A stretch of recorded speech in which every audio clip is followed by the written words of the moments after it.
La semana pasada el Parque Nacional Natural de Chiribiquete fue declarado Patrimonio Mundial Mixto de Colombia ante la UNESCO. Entre los departamentos de Caquetá y Guaviare se esconde un gigantesco telón de roca, coronados por vegetación, en el que se han encontrado pictografías de hace más de 19.500 años. Después de que la UNESCO lo declarara Patrimonio Cultural, el presidente Santos oficializó su ampliación. Ahora la serranía de Chiribiquete tiene más de 4.2 millones de hectáreas que la convierten en el Parque Nacional Natural de Selva Húmeda Tropical más grande del continente. Provee el 31% del agua superficial de la Amazonía, es resguardo de 30 especies de mamíferos grandes y medianos, 8 especies de carnívoros, 7 especies primates y alberga 9% de la biodiversidad de mariposas del país. Con el aumento del territorio protegido en Chiribiquete, el país tendrá 26 millones de hectáreas protegidas a través del sistema de parques nacionales. Además, con esta decisión se conserva la biodiversidad y se contribuye a la mitigación de los efectos del cambio climático.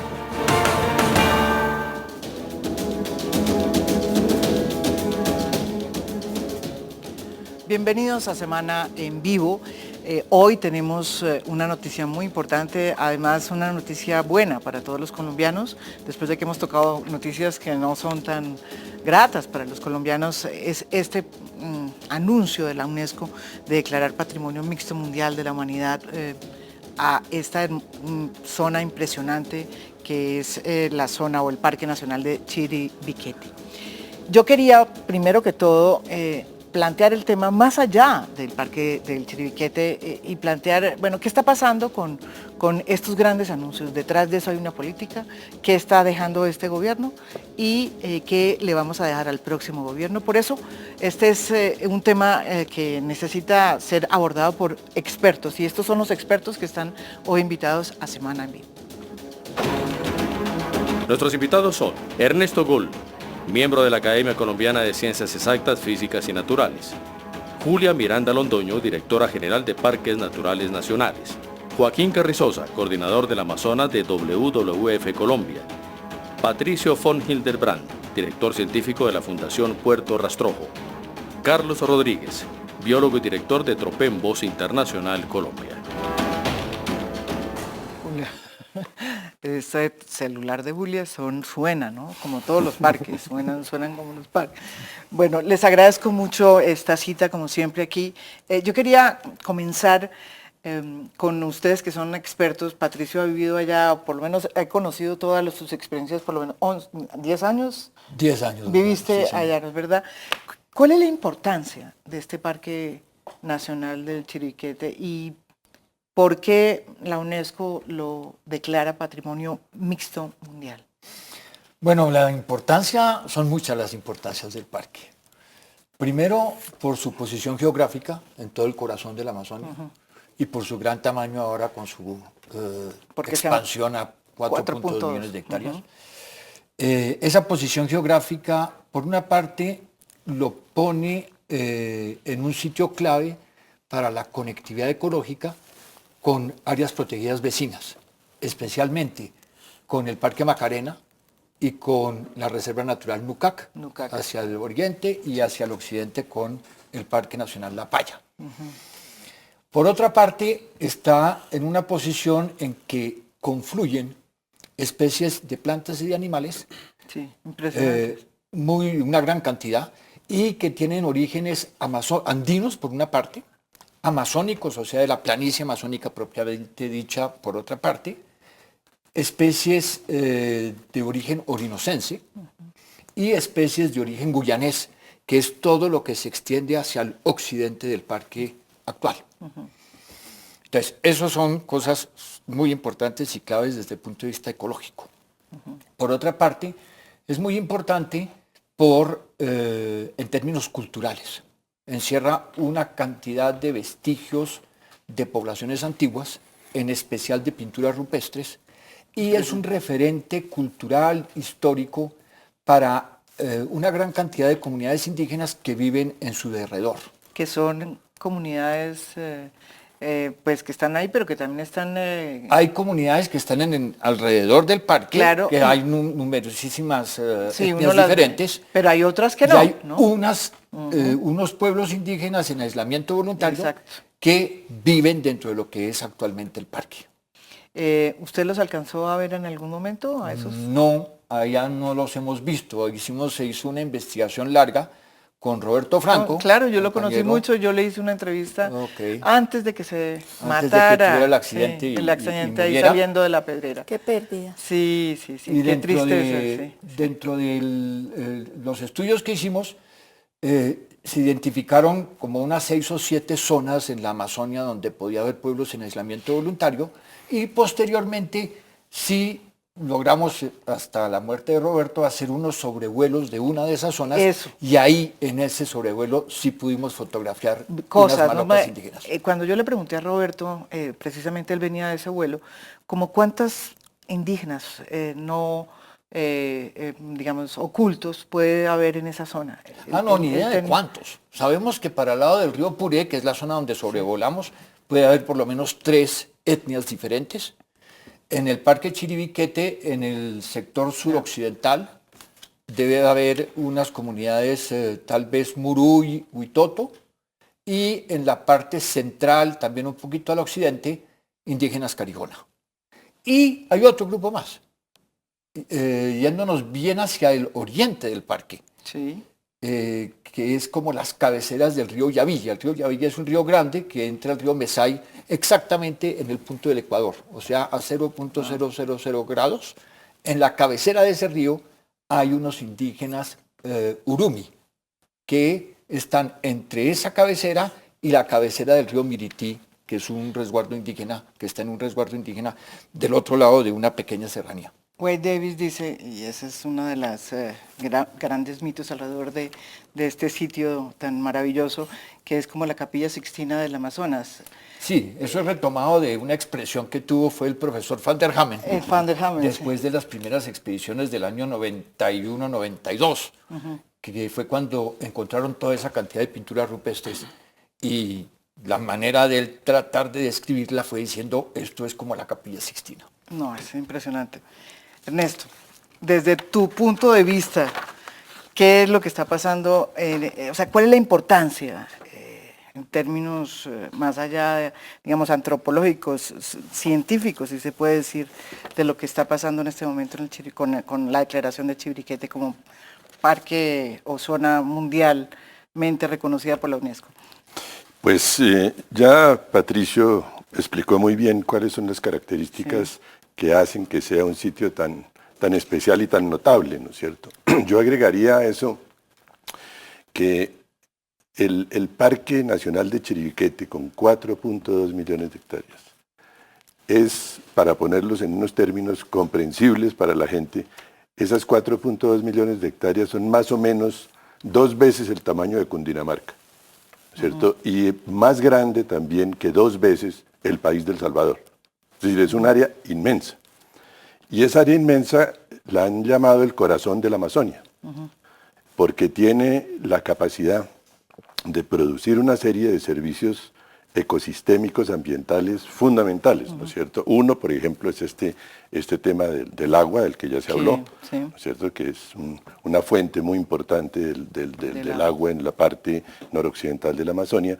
Pero además de eso, yo creo que lo que hay que empezar a valorar es los aportes que hacen esos servicios ecosistémicos, por ejemplo, al control climático, en un mundo que hoy en día está padeciendo el tema del cambio climático.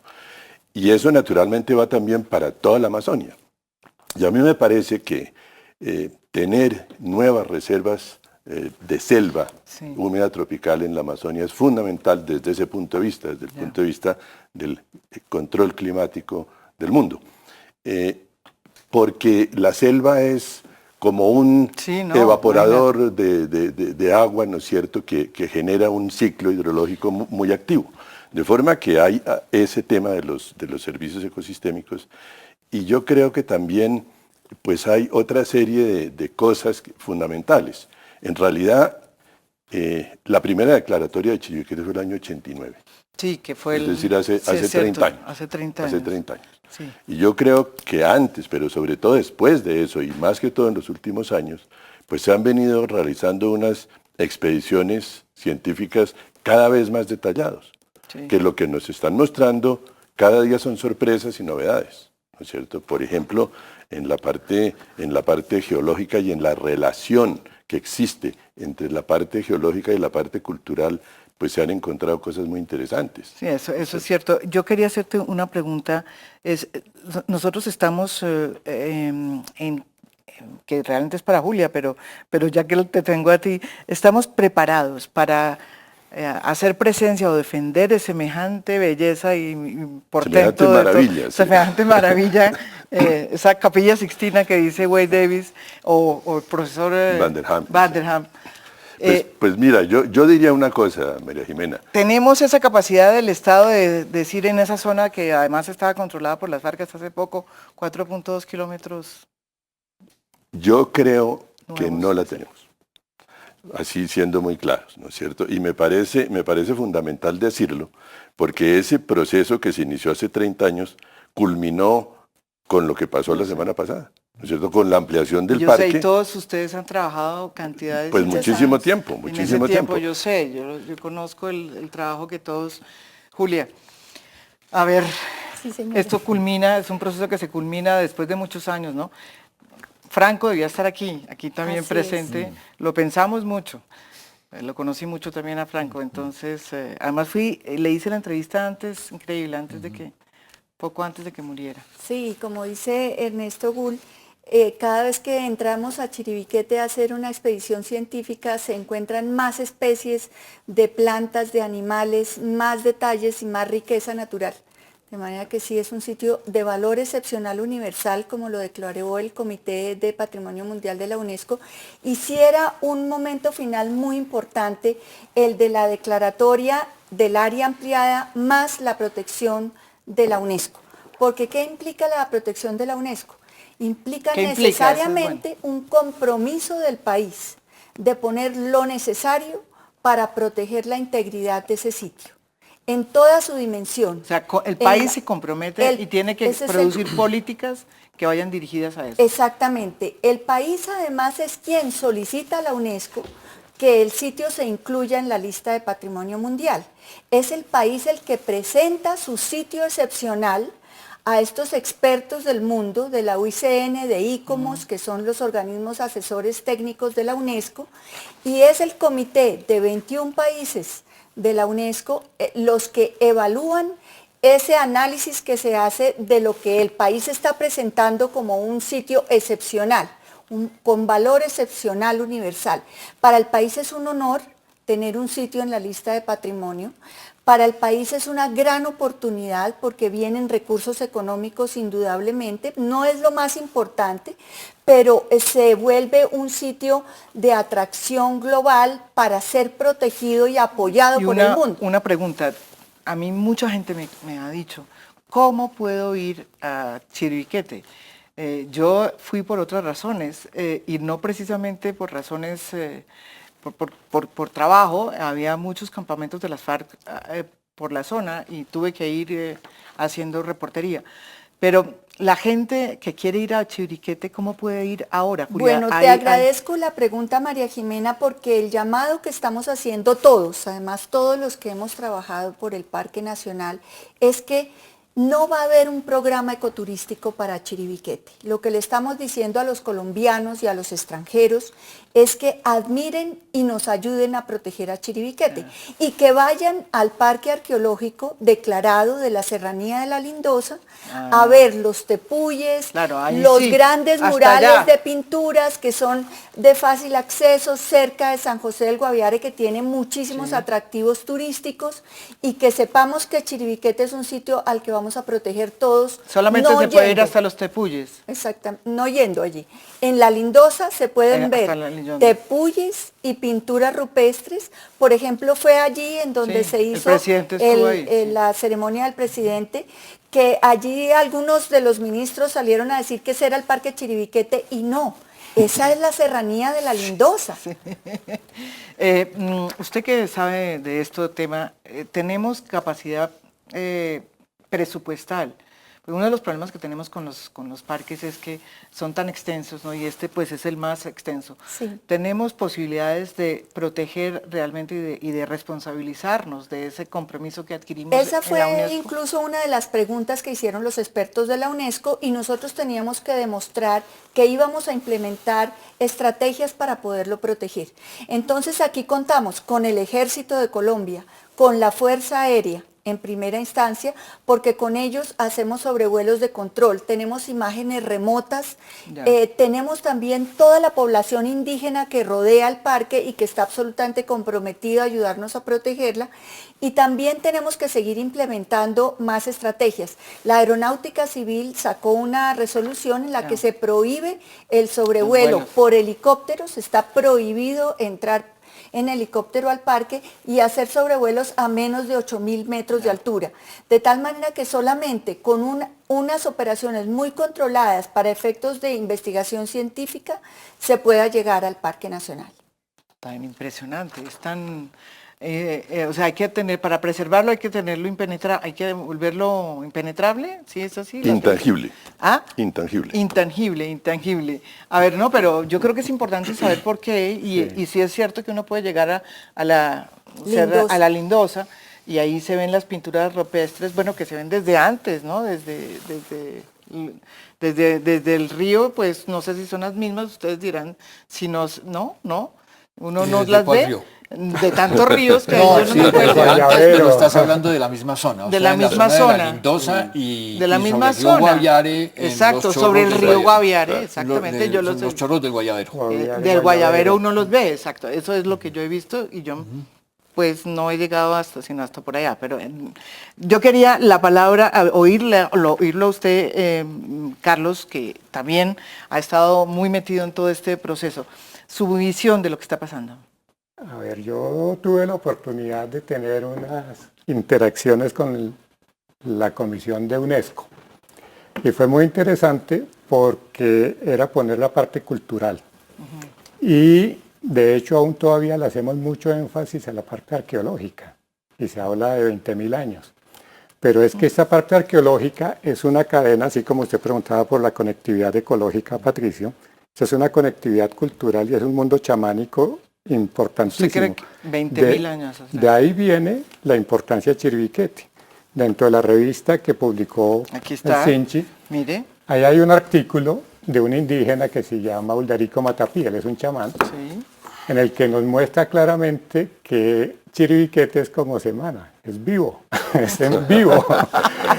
Y eso, todo un recorrido chamánico que conecta a todos esos grupos indígenas y que las pictografías no son arqueológicas, sino son actuales en el manejo chamánico. Entonces, cuando el profesor Van der Hamen decía de la Capilla Sixtina, también es una capilla activa. Entonces, dentro de eso hay que destacar esa parte cultural. Y eso es lo que hace que se declare como patrimonio mixto también, no solo lo arqueológico, sino es toda la diversidad cultural. Y nos pone en un desafío de país, porque ahora voy a hacer una serie de... ¿Quién conoce en el país Carijona, Cavillari? No. Los que Jurume. Y tenemos todavía otras 46 etnias que están relacionadas con Chiribiquete y que se manejan desde el círculo inmediato hasta círculos lejanos, hasta la gente del Putumayo menciona Chiribiquete dentro del conocimiento de su territorio. Y estamos hablando de 20.000 años atrás, que puede llegar esos... Pues por los estudios y las dataciones, ¿no?, que hicieron, da 20.000 años. El nombre del artículo de este chamán es genial porque lo llama Ecos del Silencio, que además es muy poético, y es porque es también antes de que se creara la humanidad aquí, y es ese referente de cuna de la humanidad, y era esa fuerza que se acumulaba ahí para poder dar paso a la creación. Entonces, es una zona muy antigua también en términos geológicos, que se conecta con la Lindosa y que se conecta también con las pictografías de la Lindosa. Entonces, dentro de ese desafío que tenemos, es que tenemos que manejarlo social, culturalmente e institucionalmente como todo un desafío de país. Esto no es un parque cualquiera.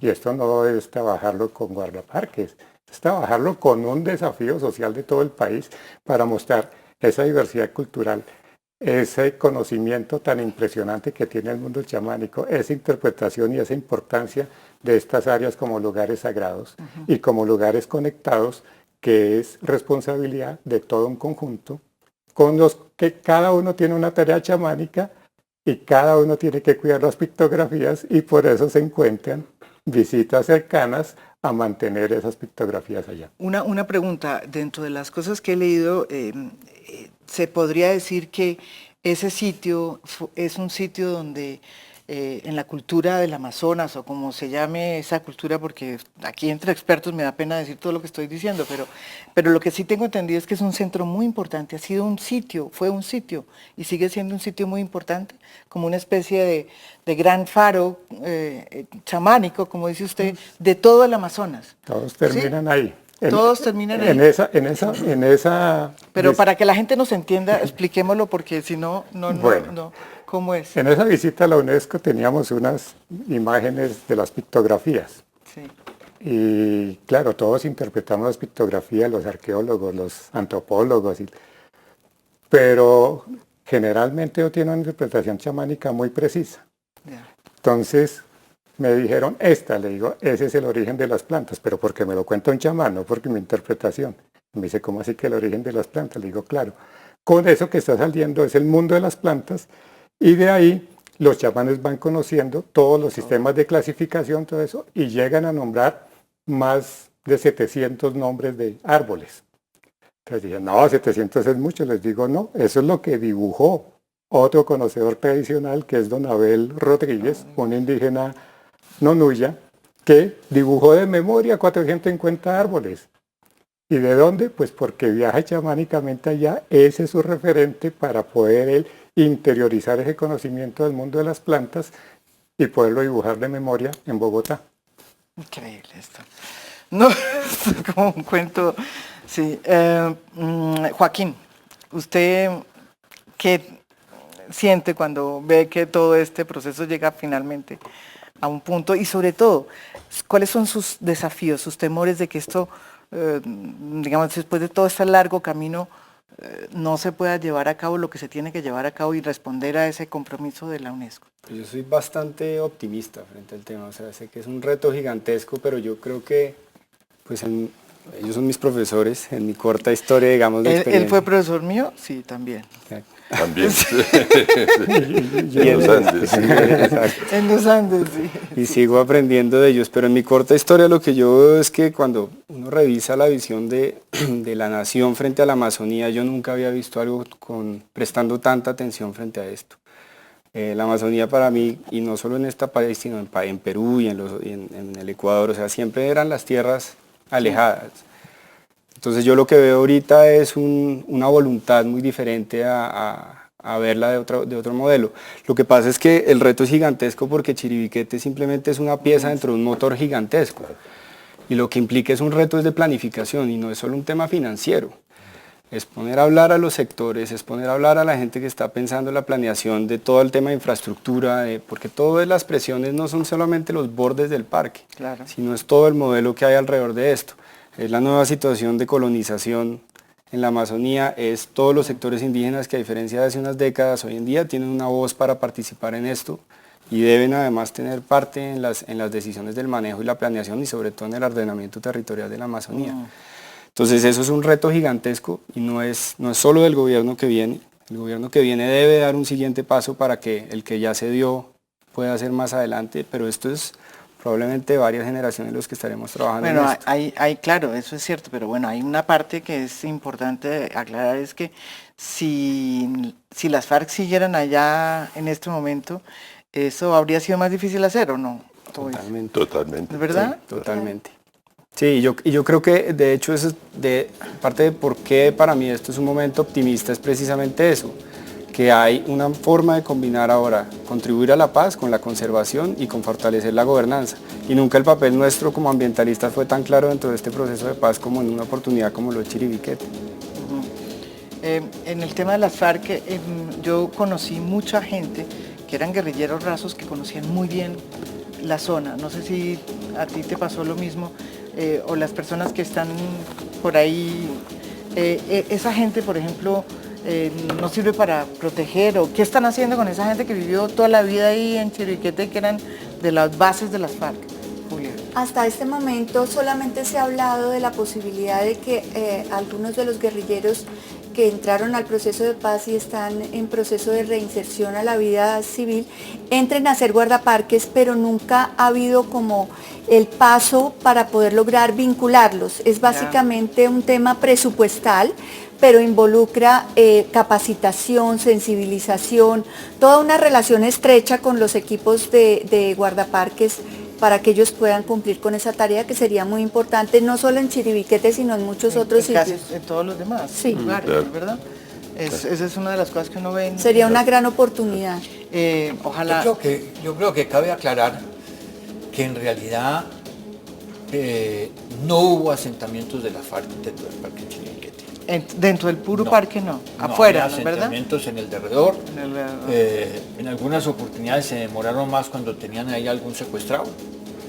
Pero fundamentalmente lo que tenían eran unas rutas que conectaban desde el río Baupés al río Apaporis y después del río Apaporis al Yavilla, y por ahí bajaban al Mesay, ahí al Yarí para llegar al río Caquetá. Ya. Entonces eran más unas rutas de conexión que utilizaban cada ratico para subir y bajar, pero no tanto, no realmente no para sentarse.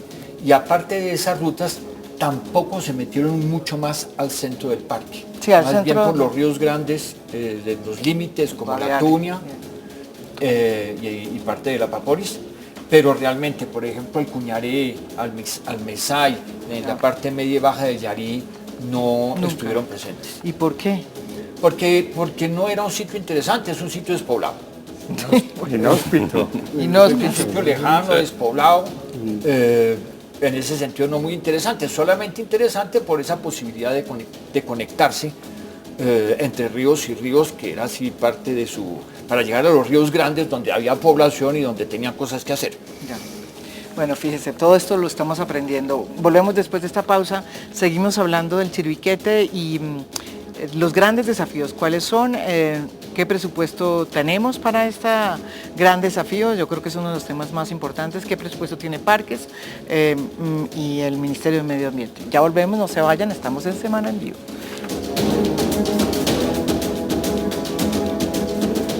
Volvemos aquí en Semana en Vivo y la gran pregunta que les voy a hacer a todos, ¿cuáles son los grandes desafíos? Tengo que hacerla porque hemos sabido que hay frente a este gran anuncio que es inmejorable, ¿quién más quisiera ver que esto se preserve? Sobre todo porque es un patrimonio no solamente de la humanidad, sino patrimonio cultural, como vimos, patrimonio cultural, ecológico, preservar toda clase de cosas, mejor dicho, del medio ambiente, pero lo más importante que yo les quisiera preguntar a ustedes es si hay la disponibilidad presupuestal para semejante desafío. Lo digo porque he sabido yo, que hay una profunda reducción del presupuesto. Ernesto, no sé si usted sabe, una profunda reducción del presupuesto para precisamente el tema de parques, casi en un 50%, según tengo entendido, en estos últimos días salió ese presupuesto del ministro Cárdenas. ¿Usted qué opina sobre eso? Pues yo creo que eso es cierto y es lamentable. Terminamos una etapa, como lo decía hace un momento, terminamos con esta declaratoria y con esta calificación maravillosa de la UNESCO, terminamos una etapa de construcción de una imagen y de un conocimiento del Chiribiquete. Pero ahora necesitamos empezar realmente a gestionarlo, a hacer todo lo que hay que hacer, investigarlo, protegerlo, cuidarlo, etcétera, para que pueda realmente convertirse y mantenerse como un patrimonio de la humanidad y del país. Y me parece que se necesitan muchas cosas. Se necesita plata, desde luego. Es esencial. Sin la plata, pues no, simplemente no podemos funcionar. Pero además de la plata, yo creo que debe ser del Estado fundamentalmente, creo yo, ¿cierto? Del presupuesto nacional. Hay otra serie de cosas fundamentales. Por ejemplo, ya lo decía Julia, necesitamos cooperación y coordinación interinstitucional. Sí. Necesitamos participación de las comunidades que están alrededor en la construcción del plan de manejo. Necesitamos investigación, necesitamos tecnología. Es decir, realmente estamos frente a un problema Pero casi que hay que hacer una fundación. muy complejo, un problema muy complejo, muy grande. O un ministerio solo para manejar el Pues, chiribiquete. son 2 veces Cundinamarca en extensión, pensemos en eso, es decir, es una cosa muy grande Ya. y muy compleja. Entonces yo creo que lo que estamos llamados a hacer es a encontrar un nuevo sistema de gobernanza para las áreas protegidas con el ejemplo de Chiribiquete, para el país, ¿no es cierto? Es un reto. Pero yo le digo porque es que mi temor es que cuando uno va a otros parques, que uno los ve y están o llenos de coca por Sí. un lado y por el No, otro es no que- están siendo controlados y están Claro.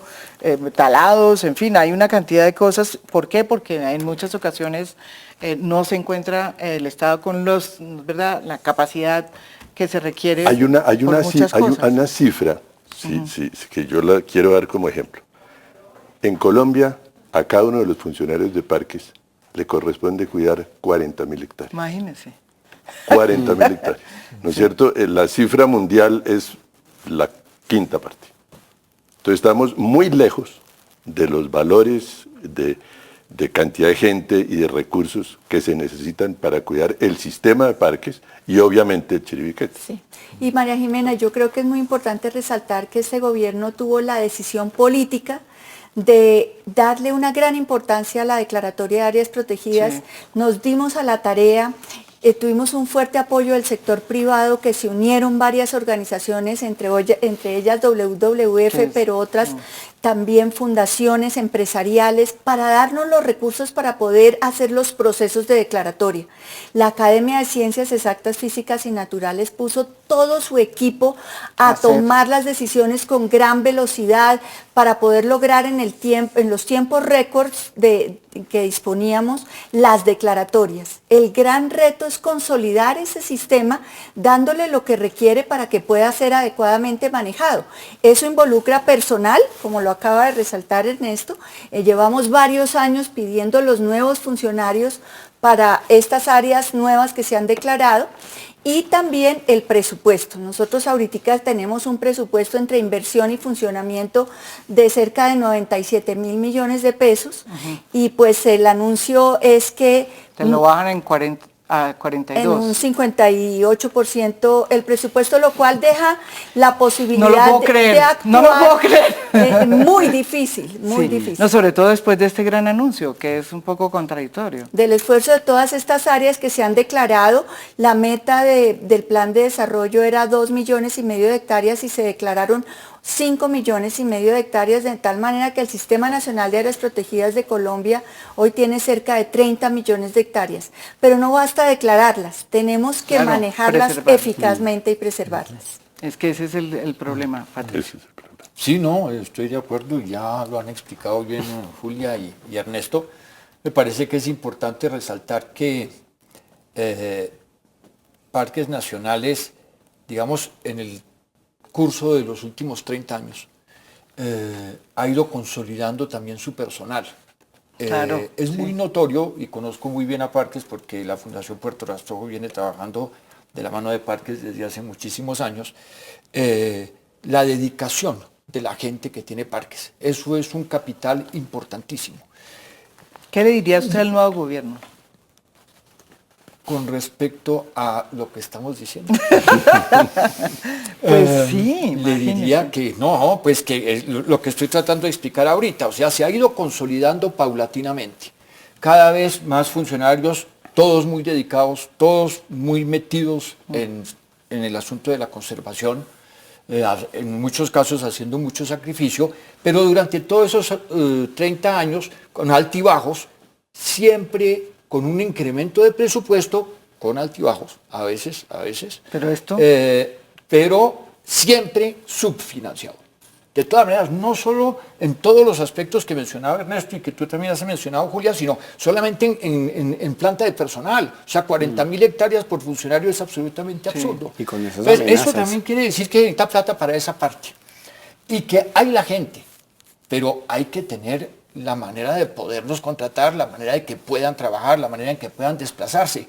No más para ir a Chiribiquete es sumamente costoso desplazarse desde Bogotá hasta allá. Entonces me parece absolutamente lamentable que en vez de lo que uno esperaría, lo que hay es un recorte de más de la mitad del presupuesto de parques nacionales. 42 millones. Esa realmente no es una buena noticia. Después de semejante noticia tan buena en que nos casi abrazamos Pero la gloria. No me parece contradictorio, María Jimena. A ver, ¿qué tal lo hubieran dicho antes? Se pierde toda la noticia de la declaratoria del parque. Sí. Pero también más allá de la parte presupuestal, al nuevo gobierno hay que decirle eso es una apuesta de país. Entonces simplemente es una Claro, el nuevo continuidad gobierno de puede política cambiar, que tiene que poner más atención, que tiene que tener más compromiso y responderle al desafío. Eso es lo que se le tiene que decir al nuevo gobierno. Pero también nosotros atender como país el desafío, porque el desafío es también cultural. El Ministerio de Cultura, el ICANN, tiene que generar mucha más información, más linda, exposiciones, museos en sitio, reproducciones de todo esto, para que lo podamos conocer. Esto es intangible, pero lo intangible no es que si se pueden hacer reproducciones lindas en los museos, pues el Museo del Oro tiene que hacerlo. Entonces, todo eso es lo que tenemos. La nueva ministra Es lo que tenemos como desafío, claro. A la ministra, la nueva ministra... Pero a la de Educación también. ¿Por qué no hay una cátedra de parques nacionales y una especial Chiribiquete si lo amerita? Entonces declaramos cosas y patrimonio mixto y no se sabe bien qué es eso, pues todos tenemos que meternos más y a conocer más ese desafío. Sí. Y con toda la parte de las corporaciones regionales y con toda la parte de participación social, tienen que conocer más, valorar esto y proyectar más sobre esto. Una declaratoria de patrimonio le conviene al país, eso llama a mucha gente. Entonces generemos una estrategia para poderlo atender de la manera más adecuada, a la mayor altura y con el mayor orgullo. ¿Por qué nos metemos en un desafío de esto si no lo vamos a enfrentar con la mayor altura? Pues eso es lo que tenemos que hacer de aquí en adelante. Aquí a las próximas ministras, creo que ya están confirmadas, la ministra de Cultura, Alicia Arango, la otra no sé también muy claramente, no sé cuál es, pero usted ya les mandó sus desde la escuela hasta la universidad, incluyendo SENA y todos, parques nacionales y Chiribiquete como tema especial. Tiene usted razón en una cosa, no sé si esto ha cambiado, pero debe haber una cátedra de lo que significa Chiribiquete. ¿Hay o no en las universidades, Patricio? No, Ernesto, no existe. No existe, por favor, no. Ernesto, usted que ha sido profesor toda la vida. Sí, no existe. No pues, existe. Fuera de los esfuerzos que hacemos algunas personas por tratar estos temas. Cátedra. El desconocimiento Pero de es la que cultura Pero va a indígena. existir el Museo Chiribiquete en Bogotá y va a ser lindísimo. ¿Y en el ICANN o qué? Con todo el mundo lo vamos a montar. ¿Pero quién lo va a montar? ¿Usted? Y Julia.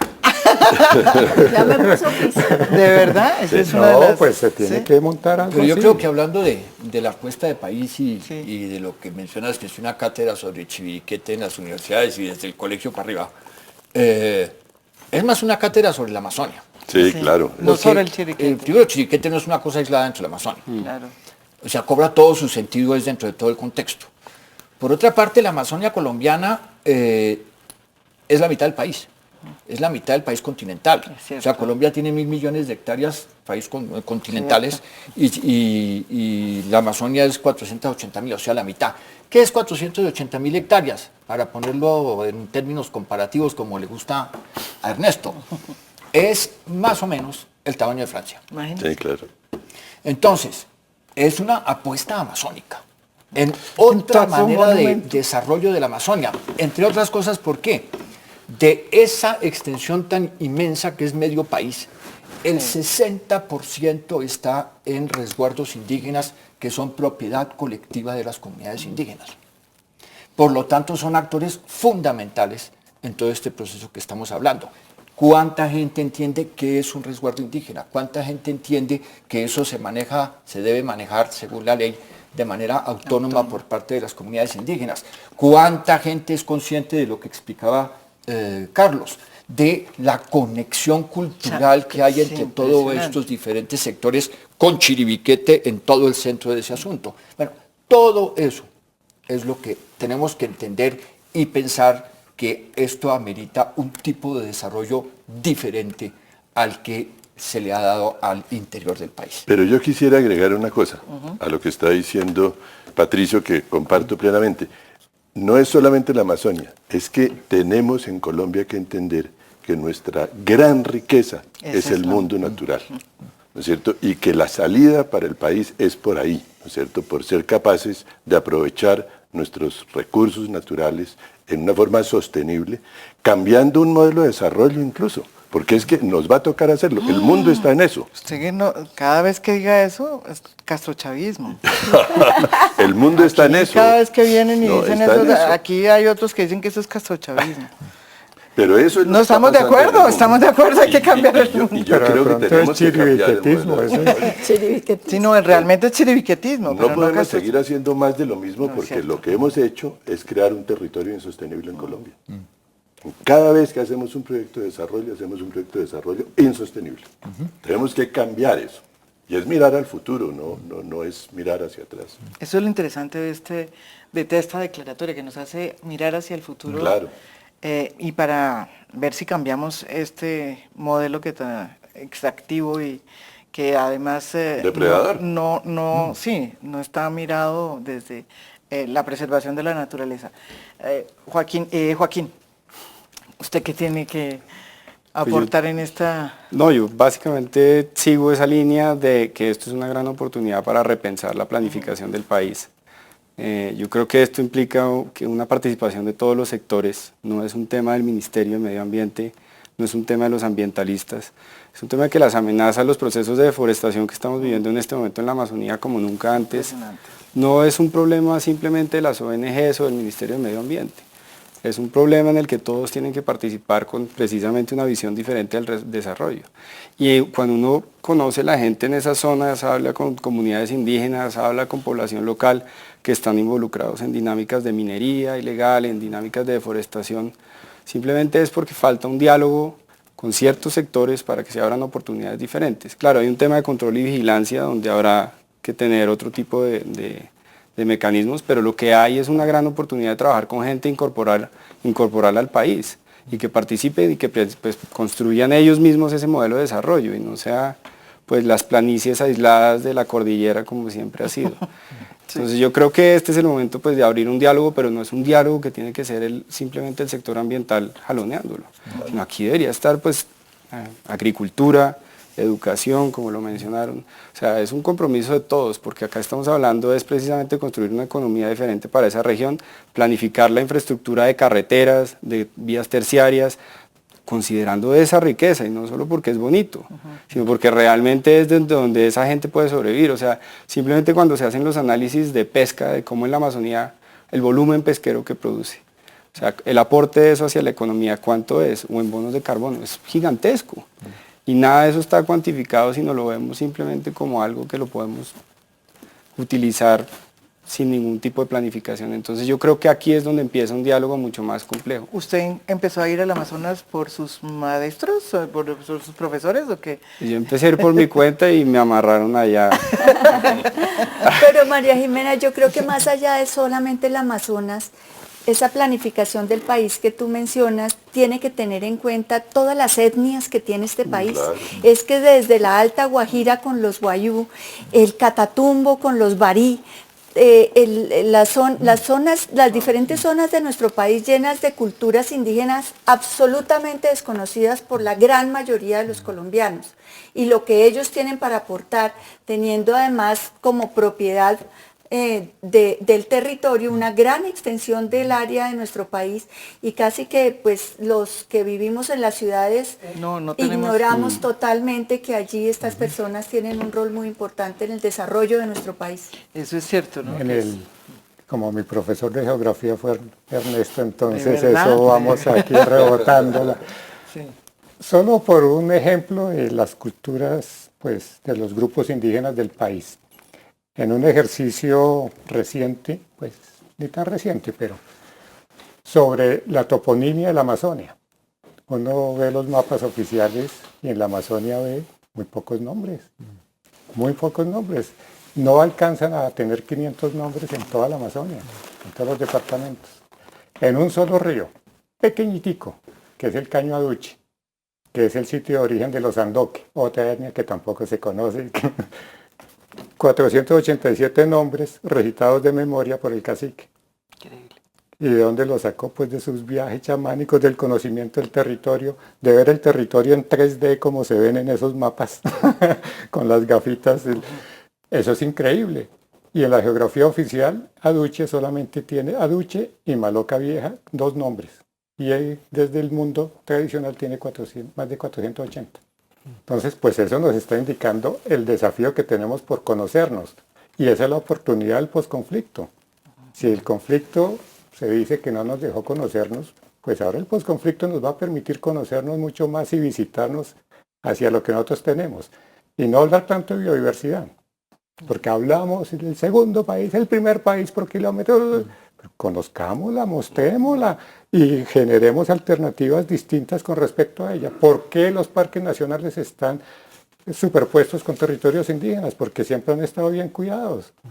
Entonces, esas son lecciones y también ética ambiental que nosotros tenemos que aprender. Entonces, hay todavía un desafío que ojalá Chiribiquete lo promueva más, de conocernos a nosotros mismos y conocer esa visión indígena. ¿Y ese museo que usted territorio. piensa hacer, cómo es ese museo? No sé, yo creo que Semana se puede meter ahí también. El museo es A ver, un museo que porque es que lo me parece monte. muy importante que nosotros además no solamente entendamos que Chiribiquete es Chiribiquete de la Capilla Sixtina del Amazonas, sino también es una referente cultural de un mundo que todos nosotros no conocemos. Y yo creo que eso es lo más importante que tiene esta decisión de la UNESCO, ¿no? Es el desafío que tenemos de montar el Museo de la Biodiversidad en Colombia, que aún no lo tenemos. Tenemos muchos museos de ciencias naturales, pero aún no tenemos un Museo de la Biodiversidad. Y tenemos el Museo de las Culturas de Colombia, que tampoco es activo. Y todo eso tiene que ser como el programa, en vivo, museos vivos. Y esto es un desafío colectivo. Y entre todos lo tenemos que construir. Obviamente hay quienes deben jalonar, Ministerio de Cultura, ICANN, en esos temas debe jalonar mucho, parques nacionales también, a pesar de la parte presupuestal. Porque es más que la parte presupuestal, es toda esa visión que se tiene, todas esas relaciones que se tienen y todo ese acumulado que se tiene en relación también con las comunidades indígenas. Entonces es un desafío colectivo que de alguna manera lo tenemos que abordar. ¿Tú querías decir algo, Julia? No, es que estaba no, muy Pepe. de acuerdo con el tema del conocimiento que debe tener los colombianos desde el colegio, los niños, de que aquí en este país hay una gran cantidad de etnias que ni siquiera si nos las pusieran en un crucigrama podríamos llenar más de 2 o 3. Y son muchísimas y tienen un rol importantísimo y sí están conservando y también están necesitando mucha atención de parte de todos los colombianos y un reconocimiento de parte de los colombianos. ¿Usted qué aprendió en esos 11 años que vivió? Bueno, yo viví 11 años en Chiribiquete y aprendí unas cositas, pero Es típico de he estado ya hace como, no sé, como 40 años metido en el Amazonas, en Chiribiquete y en otras partes. Y en otras partes, sí. Y retomando lo que mencionaban Carlos y Julia, perdón, una cosa que es muy importante es que no solamente hay todas estas culturas indígenas diferentes y Chiribiquete es un referente cultural, histórico, etcétera, sino que estas culturas tienen una manera diferente a la nuestra de aproximarse y de relacionarse con el entorno natural. Y eso de pronto es lo que más me impactó en mis primeros años en la Amazonía, que era una manera muy diferente, una manera de respeto con la naturaleza, una manera donde el indígena está totalmente integrado a la naturaleza, a diferencia de nuestro sistema donde estamos por fuera y usamos la naturaleza. Y ver, viviendo allá con ellos, una cantidad de estrategias y de maneras que tienen para aprovechar ese entorno natural que lo llevaba a uno a repensar lo de uno mismo y empezar a descubrir que hay una cantidad de cosas absolutamente gratuitas, triviales, inútiles, por las que uno aquí se preocupa y le cambia a uno la actitud. Y ahí es que uno empieza a defender estas diferentes causas. Y dentro de esas causas, no solamente la diversidad étnica, sino la manera, todo lo que podemos aprender de la manera en que los indígenas han utilizado el entorno natural. Y si aprendemos todo eso, creo que se va generando un cambio de actitud. Y vamos más a lo que decía Ernesto, a un desarrollo, pero planteado de una manera diferente. Pues caramba, nos han dado un curso de esperanza. Además, que yo creo que es muy importante porque, sí, no, en serio. Claro, claro. Yo creo que mucha gente no entiende muy bien qué hay detrás de toda esta declaratoria y qué significa realmente para Colombia ahora en el posconflicto. Aquí me mandan un poema, ¿sí? Un poema que hizo el biólogo Hugo Mantilla Meluc sobre Chiribiquete, corazón de piedra, de latido lento, tu sangre cristalina se derrama sobre la grieta profunda de tu tiempo, y en tu despertar entre la bruma como torre vigilante del silencio, dejas sobre los ojos la ternura de una lágrima que asciende con el viento. Muy bonito. Esto es Chiribiquete. Muy bien. Bueno, espero que, muchísimas gracias a todos ustedes, yo aprendí cantidades, no sé ustedes, yo espero que ustedes hayan entendido lo importante que es Chiribiquete, no es tanto que podamos ir, sino tener la posibilidad de nutrirnos de su sabiduría, de lo que significa culturalmente, de lo que representa para muchas comunidades indígenas que viven ahí y aprender de ellas. Esto es otra cosa, este no es un sitio turístico más. Mucha gente piensa que es eso. ¿Sí? Esto es un mundo que hay que preservar para aprender de él. Bueno, muchísimas gracias. A ver si otra vez los volvemos a traer, a ver si cuando nos mejoren el presupuesto. Porque la única noticia que sí está como chimba es que todo esto se nos enrarece porque hay una reducción drástica del presupuesto. Ojalá que el nuevo gobierno, dentro de las cosas que va a hacer, recomponga este revés que yo sí diría que este es un revés en un presupuesto muy importante que debería en este momento estar en mejor forma. Espero que nos vea este gobierno, el nuevo gobierno entienda que nos vea, no, sino, bueno, si quiere vernos también, pero que entienda la importancia que es Chiribiquete y el Amazonas. Muchísimas gracias, los espero mañana con otro tema de interés nacional. Muy buenas noches.